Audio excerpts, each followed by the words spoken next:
Hello, everybody, and welcome back to the A to Z Poll podcast. My name is Zachary Siegel, and I'll be your host for today. We had a crazy week of college football, and I'm super excited to get into it. But before we do that, just a general reminder: uh, if you like this kind of content, please make sure to like and subscribe wherever you're looking at it. Uh, YouTube, Spotify, Twitter, TikTok, wherever you're finding us, we are in all of those places and more. Getting into it though. Uh, I believe the AP poll had Alabama number one. Unfortunately, I did not see that to be fit. I am keeping Texas at number one. And the main reason is because I think that Texas is a better team.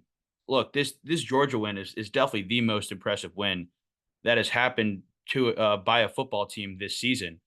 But it's not like Texas didn't do anything this week. They spanked Mississippi State 35-13.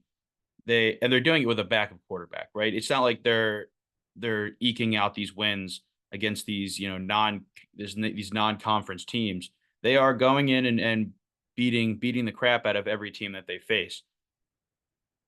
Now, the reason why I have Alabama, I don't have Alabama far. I got them at number two. The reason I have Alabama at number two, despite the fact that they just took down, number five Georgia, one of the presumably best teams in the country, a team that a lot of people had as their number one for at least a couple weeks this year, is is really because as fast as they came out of this game, they looked so flat at the end. I really thought that Alabama at the end of this game was going to blow it, and if it really wasn't for the heroics of freshman wide receiver Ryan Williams, I don't think they would have been able to pull it off. That defense, the thing that I've been worried about, that I've been saying that I've been worried about, is the problems are coming to fruition. Right? They Georgia was really able to take advantage of you know their lack of cohesion later in the game. Um, while watching the game, I said, when it was 28-0, like we talked about, Alabama got out to a hot start. When it was 28-0 in the beginning of the game, I really thought, I said, look, Alabama looks good now, but what makes really good teams is their ability to adjust. And I think this is going to end in a nine at minimum or maximum, a 9 point game, which is exactly what it turned into. It was final score was 41-34, Alabama. And look, they won the game, so they get to be up here this week. But if Georgia gets another crack at him, I think it's going to be a really interesting situation. Moving on from this top two, though, a team that I feel like, because they haven't played anyone big, and their conference just isn't as deep as some of these other ones, or as maybe the SEC is Ohio State. They beat Michigan State 34-7 this week. It's unsurprising, right? The Spartans aren't that good of a team. They beat Maryland this year. That's probably their most noteworthy win. Um, but as of now, that's Ohio State hasn't played a lot of super talented teams. Look, I'm gonna be watching. They were my preseason number one, and frankly, I think there's still a case to be made for them to be number one. Unfortunately, they haven't gotten a win like Michigan or a win like Georgia or anything to that effect. Therefore, they just don't get to go up and beat much higher. They will play harder teams. I believe they get Oregon in a couple weeks. If they go out and spank them, then who knows? Maybe they'll find themselves back in number one. But right now, I got the Buckeyes at number three. Number four, though, and it's crazy that the fourth, the fourth best team in the country by my metrics is would be third in the SEC, but that's Tennessee. And look, they didn't have a game this week, but with Ole Miss losing to Kentucky and Utah losing to Arizona, it doesn't really look like it looks like an upset could happen any week. But the Volunteers just seem like they're on a different level than those teams right now. They feel like one of the elite teams in college football at the moment.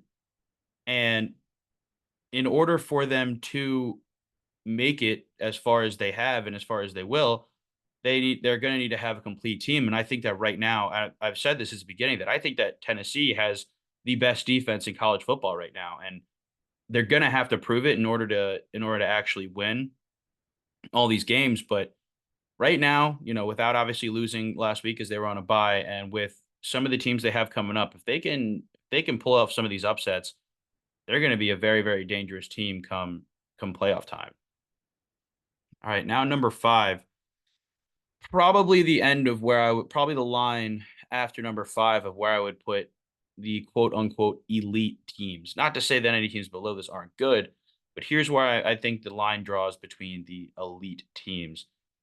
Number 5 is the Georgia Bulldogs. I know I just talked about them. They lost to Bama, but I think, that game goes one more quarter that, Georgia wins it. If Ryan Williams doesn't make that circus catch, if they adjust just a little bit sooner, I mean, they were able to stifle that offense. That uh, Jalen Milrow right now is my 1A to my 1B, 1C, and then subsequent rest of the list for Heisman after that um, after that game. Mainly because I think the fact that he's the Alabama quarterback holds a lot of weight in this. And look, I think that Georgia is a very, very good team, and I think, like I said a minute ago, if Georgia and Bama play again, I still don't know that I'm favoring Bama in that. I didn't favor them last week, and I don't know if I'd favor them again. But they won this one, right? They won this football game, so for now, the kudos goes to Alabama, and Georgia will remain at 5 for this week. Number 6, a team that jumped a few spots, but that's Penn State. They only beat Illinois 21-7, but it really felt a lot worse than that. It felt much more aggressive than a 14-point difference. The Nittany Lions had complete control the entire game. They rushed for almost 200 yards as a team. I think that this team is just, it's probably one of the best Nittany Lion teams we've seen in a very long time. And hopefully they could prove it, especially when they have to play teams like Ohio State and if and when they make the playoffs. Number 7, a team that actually dropped significantly, and I kind of took them out of this elite category just because I don't think that they played very elite this week and were inches from finding themselves another potentially 10 spots down. But that's Miami uh, eking out a win 38-34. And when I say eking out, I mean just this close to being like 15th, 16th on the list. If those ACC refs decide to go the other way on that, they absolutely, which they absolutely could have, then, we're sitting here in a very, very different conversation at the moment. That being said, Miami, I do think got the correct call on that play. It's been a little bit of a controversial topic this week, but I do think that Miami was correct, or that the refs were correct in granting Miami the incomplete pass. He was touching it, it was out of bounds. It's, football's an imperfect game, and that was an imperfect play. But I do think that was correct. Look, Miami is going to have to continue playing at a high level, and I think Cam Ward is absolutely still in the Heisman race. We're just going to have to see them play and beat some better teams. And in the ACC, those situations or those opportunities are going to come few and far and in between. And in the meantime, you're going to have to just play better against some of these better teams. Number 8, Oregon. 34-13 win against UCLA, and they're just finally looking like the Ducks that we were just hoping they would be coming into this year. If you asked me at the beginning of the year, I got 4 elite teams coming into this year. That's Ohio State, Georgia, Texas, and Oregon. I really thought Oregon was going to be right up there. They were going to be sitting in like that 3rd spot right now, and they were going to be frankly competing with Ohio State for one of those for that Big Ten. And look, if they play like this, who knows? We really haven't seen Ohio State play a really, really talented team yet. But if Oregon plays like they did in their last 2 games, I think they're gonna, they have a good a shot as any to win the Big Ten. If they play like they did in the first 2 games, they're probably falling out of the playoff race. So I mean, again, it's just we'll see what happens. UCLA is not a very good team this year, unfortunately, and so you expect them to be able to get to be blown out by Oregon, but Oregon and Dylan Gabriel, they just looked a lot better than I think we've seen so far this year, barring the Oregon State game. Number 9, another team that did not have a game this week, but that would be the Missouri Tigers. Mizzou has the top end talent to take full advantage of almost any team, right? Luther Burden is maybe the best wide receiver in college football, and they really this year are getting are getting a lot of help from the college football gods in this whole schedule situation. This week they get to play Missouri. Mizzou gets to play Texas A&M without their starting quarterback Connor Weigman. Except under Marcel Reed, their new quarterback, they've been playing very well. Texas A&M is actually favored in this game. I don't know if I'm taking that personally, but I think that shows you what a lot of people actually think about Missouri. Like I said, while they have the top end talent to compete with almost anyone in the country, I think this their depth is going to really have to step up, or and if it doesn't, we're going to have some much bigger problems. Moving on to round up the top 10, that's going to be Ole Miss. Thought about dropping them even lower, but just not enough of those middle tier teams really impressed me this week. Uh, they lost actually, so they lost to Kentucky, 20-17. What Kentucky almost did 2 weeks ago, they did this week, right? We finally saw Kentucky complete the comeback or um complete the underdog victory. Look, this very well could blow Ole Miss's chances at an SEC title to smithereens. They are a talented team. They're a very talented team. They've always had a talented team. And Lane Kiffin always seems to not be able to get over that hump. And it's something like this that happens every year. Something to the effect of they lose a game they shouldn't, or they just aren't able to compete with some of these top tier teams. It was Georgia last year. This year, I guess Kentucky decided to take them for a ride. I watched that game. It was not very pretty by Ole Miss. They had, Trey Harris still looked like Trey Harris, a very talented player. They still had some semblance of a run game, but their offense really just struggled at times. And I think that Jackson Dart just did not look that impressive during a lot of this game. Ole Miss, I know I said their playoff chances, or not playoff chances, their SEC title chances were blown to smithereens. It's just out of their control now. A lot of things have to happen in order for them to make it to Atlanta. And if they can do that, you know, they they have just as good a shot as anyone else. But this was a big blow to the Ole Miss fan base. Number 11, moving up a couple spots, even though again didn't have that great of a week. That would be Michigan. They barely eked out a win versus Minnesota 27-24. But Kalel Bowlings has continued to be the backbone of this team. Donovan Edwards has been not as advertised. Alex Orji has looked terrible. But Kalel Bowlings, 100 plus yards and fell into the end zone a couple times. I mean, and the defense really stepped up, right? So you're talking about a run game that's very hard to stop. And you're talking about a defense that got to the quarterback, what, 5 times this game? So they're going to win games with that recipe. The only problem is they're eking out victories against Minnesota.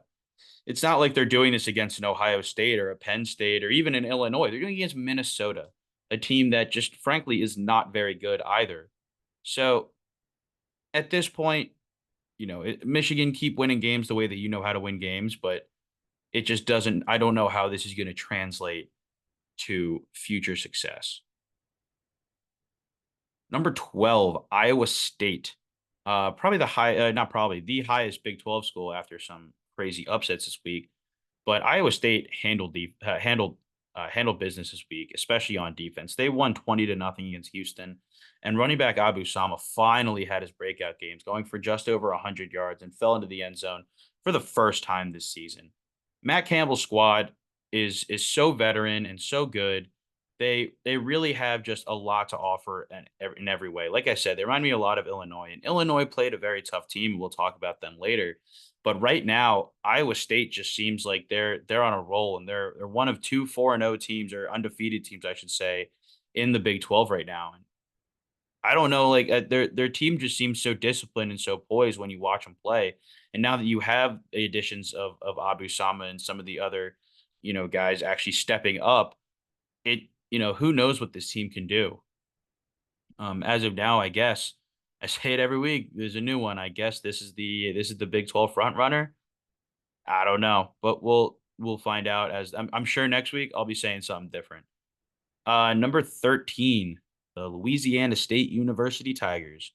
They had a uh, a very dominant victory over South Alabama, routing them 42-10. That's what we expect, right? I hate it that every week I come in here and I'm just like, okay, LSU, why do you suck? And look, they didn't suck in this game, but they weren't great. Uh, they just continue to perplex me. Garrett Nussmeier throws for over 400 yards, but also two interceptions. So it seems like every time I'm looking at their final stat lines and I watch them play, it feels like they take one step forward and then a step back, or two steps forward, one step back. They're just not making solid progress. And the thing that's helping them right now is after week one, it looks like Brian Kelly has done a little bit of good for his squad, and they actually, you know, are playing, better overall as a team. That being said, there's still a lot that they're leaving right now on the table, I think, and I just don't know. I just don't know uh how they're going to go about this later in the season. Um Number 14, BYU. They beat Baylor 34-28, which was a far cry from the level of play that they had just a couple weeks ago. Um yeah, I mean, look, I they just didn't play in the same level, the same capacity that they played this week against Kansas State the week before, and I think that quarterback Jake Retzlaff really looked kind of sloppy. Look, they're 5-0. I hope they don't blow it, but as of now, if they're going to play like they played against Baylor, they very well might. Moving on, number 15, Clemson. Um, they beat Stanford 40-14, and I think it's finally time to say that the Clemson offense is pretty special. This whole season has been a week to week vibe check for the Tigers, and but this week we are going to get to see we finally got to see some consistent offensive production, and with any luck, maybe it'll continue. Um, right now, I think that Cade Klubnik is playing kind of out of his mind, but this is kind of what we were expecting from the Tigers. We were optimistically hoping would happen from Clemson University this year. Just it didn't in the beginning, and now that a little bit more is shaken into place, I think that we're going to see. I think we're going to see a lot more offensive production from this Clemson team. Number 16, Notre Dame. The Notre Dame Fighting Irish played Louisville this week. This was a very talented Louisville team, and I think that, I think that they had a lot um of potential this year. And they're number 21 right now. I don't think that their season is at all over for them. But what I do think is that Louisville has some soul searching to do. And speaking of soul searching, I think that Notre Dame did some soul searching, and they're now looking like a team that could compete in a playoff sense. Right now, Notre Dame needs these big wins, needs these ranked wins to actually have some sort of strength of schedule. Maybe convince the committee to put them in. And I said this last week, but I think that this is where Notre Dame needs to flourish in these games, right? If Notre Dame never loses to Northern Illinois and we can play this what if that game, then yeah, then maybe they end up playing a lot better. Maybe they're in a much better position right now. Maybe they're top 10, top 5, but they did lose, and so now they have to now fight their way out of this hole, and a hole that doesn't have a really impressive, like a conference win that could automatically put them in. Notre Dame has a lot of work to do, but they're definitely trending in the right direction right now. Number 17 is going to be USC. USC beat Wisconsin this week pretty bad. I didn't put them any higher, just because I didn't really think that they deserved to be much higher, if that makes sense. Um, there's they were really, really sloppy in the beginning, and they were almost in danger of not covering. Like, they really just ended up running away with it at the end, because that's what a school like USC does. A school that's super high flying, a school that's super moving like that. I think that it's just a lot easier for them to run away with something, even if they aren't necessarily that much better of a team. Number 18, Kansas State. What a bounce back from the BYU week just a week before, where they got destroyed against BYU. Avery Johnson played terrible. And then this week they come in and put a beating on Oklahoma State, 42-20. Avery Johnson finally looked as advertised. And the Big 12, with almost everybody except for what, BYU and Iowa State sporting some shiny new losses, this conference is very much still up for grabs. And we'll see what happens later. We still got Farmageddon between Kansas State and Iowa State. So these teams still, a lot of them still have to play each other. We still have BYU versus Utah. So maybe at that point, Cam Rising will be back, but who knows at this point. Speaking of some shiny new losses in Cam Rising, Utah lost 10-23 against Arizona. Now, Arizona has as good of a wide receiver quarterback duo as almost anyone in the country, rivaled by probably, you're looking at Brady Cook and Luther Burden.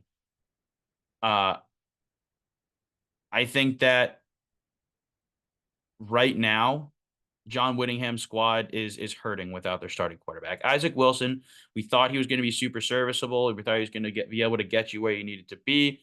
But as we saw against Arizona last week, he's just not that guy. And I think with Cam Rising, this offense just becomes more explosive, becomes more dynamic, and you can win some of these close, low-scoring games that we're just unable to win earlier on. Number 19, and that's going to be Boise State. Now not alone on this list as the only Group of 5 school, but they are looking like a really good program, and not just a Group of 5 program. They're looking at like a really, really good program just in general. I mean, they beat Wazoo. They took Oregon to a 3-point game, and their running back, Ashton Genty, he's, 1B in my Heisman list right now. I don't think that there's anybody right now, any running back who's even close to performing at the same level that he is right now. And I think that he's averaging 10.3 yards a carry. His worst game was when he got taken out in the second quarter and he only had 127 yards against Portland State. I mean, he's putting up 200 plus every other game. Right now, this is the football team to beat if you're a Group of 5 team looking for that 12 spot. But I mean, frankly, if they keep playing the way that they're playing, they could find themselves with just a straight up bid. All right, number 20. Yeah, number 20. Yeah, number 20. No, sorry, 21. Oklahoma. Oklahoma moved up just barely. They beat Auburn, but they didn't beat Auburn well. Auburn is not a team that should be only getting beaten by a couple points. Look, Oklahoma, they're up here right now, but if they play and get beaten bad by like Ole Miss and Georgia later in the season, I just don't see how, especially if they lose any of those games that aren't to them, I don't see how I can keep them up this high. I don't think that Michael Hawkins Jr. is anything particularly special, and they've really gone away from some of their key pieces like Gavin Sawchuk. And look, they look like nothing they began the season with. And to be fair, this beginning of the season, they kind of sucked. They barely eked out a win versus Houston, and they just weren't playing super well. But now we're going to look at this Oklahoma team, and this is going to be where iron sharpens iron, and we're going to actually see if they can do anything in their new conference or if it's just going to be, a whole big nothing burger.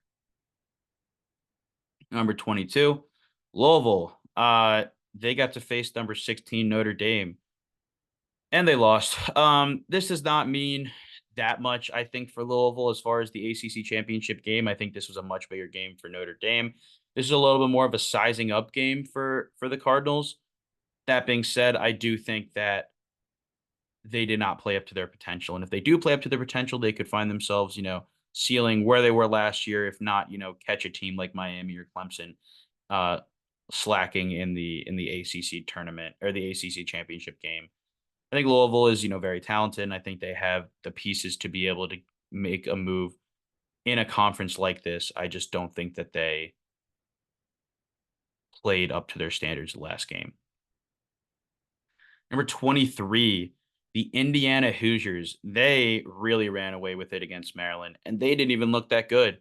In the beginning of the game, it was back and forth, some back and forth turnovers, back and forth touchdowns. They led up a big run to Roman Hemby, but Kurt Cignetti's squad really has a cool ability to run away with games. We saw this at JMU last year when he coached there, but Curtis Rourke didn't play well, and yet this team still ended up winning by 2 touchdowns. I it's hard to, justify it unless you actually saw it, which I did.